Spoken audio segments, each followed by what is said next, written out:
Across the ages, every civilization that produced strong men, resilient communities, and enduring legacies understood one fundamental truth, a principle etched not in stone, but in the very fabric of human potential. The difficult path produces the strongest character, from the Stoics of ancient Rome who practiced voluntary hardship to fortify their minds against fate, to the samurai of feudal Japan whose lives were a testament to discipline and martial focus. This wisdom was the bedrock of greatness. They knew that true strength isn't a gift, it is forged. Yet our modern culture often tells you the opposite. It whispers a seductive lie. Avoid resistance, seek comfort, find the shortcut. It presents a world of convenience, where every friction point is smoothed away, every challenge is outsourced, and every desire is instantly gratified.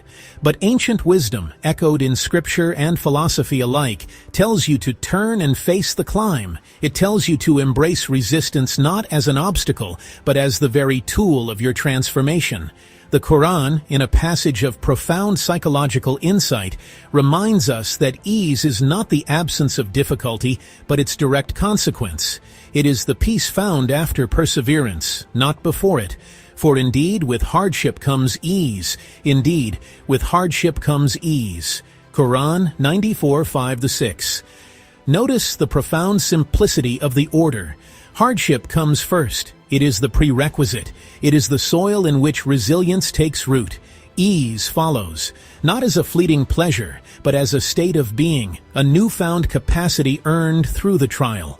The ease is the strength you built, the perspective you gained, the confidence that you can endure what comes next. Therefore, the struggle is not evidence that you are failing or that the path is wrong for you. It is the process itself. It is the undeniable sign that you are engaged in the act of becoming stronger, more capable, and more alive. The Bible teaches this same counterintuitive principle, framing it as a choice between two gates, two roads, and two entirely different destinies. Jesus said, "Enter through the narrow gate, for wide is the gate, and broad is the road that leads to destruction, and many enter through it. But small is the gate, and narrow the road that leads to life, and only a few find it." Matthew 7:13-14. The narrow road is difficult precisely because it demands something from you. It requires intention, focus, and the willingness to choose discipline over the siren call of comfort. The broad road is so attractive because it asks for nothing. It is the path of least resistance, of passive consumption, of mindless scrolling and deferred dreams. It feels easy, but it is a costly ease, paid for with the currency of your potential. It leads to a place of stagnation, not strength. This ancient spiritual wisdom finds a powerful echo in modern science. Psychology, neuroscience, and behavioral studies all point in a similar direction, giving us a new language for this old truth. Consider the landmark research on delayed gratification.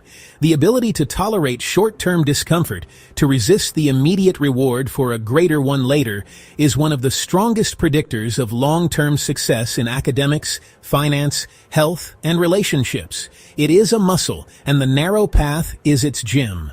Likewise, the principle of neuroplasticity reveals that our brains are not fixed.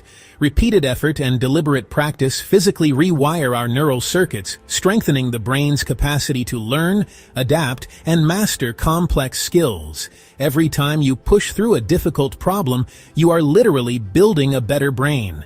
This is the law of adaptation, and it is universal. It applies to every meaningful pursuit. In fitness, you don't build strength by lifting what is easy. You build it by progressively overloading the muscles, pushing them to the point of failure so they can rebuild stronger. In study, you don't achieve mastery by reviewing what you already know. You achieve it by wrestling with concepts just beyond your current grasp, in a state of desirable difficulty. In entrepreneurship, you don't build a resilient business by avoiding market feedback or tough competition.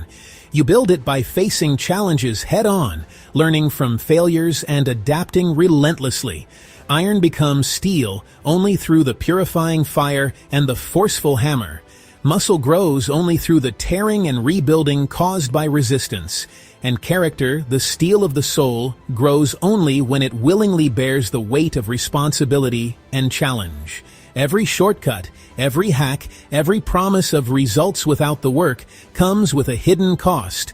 They promise speed, but they steal the very lessons, the resilience, and the self-knowledge that make success meaningful and sustainable. When you refuse the process, you are not just refusing the task, you are refusing the person the process was shaping you to become. You are choosing the wide, easy road that diminishes you over the narrow, hard road that expands you.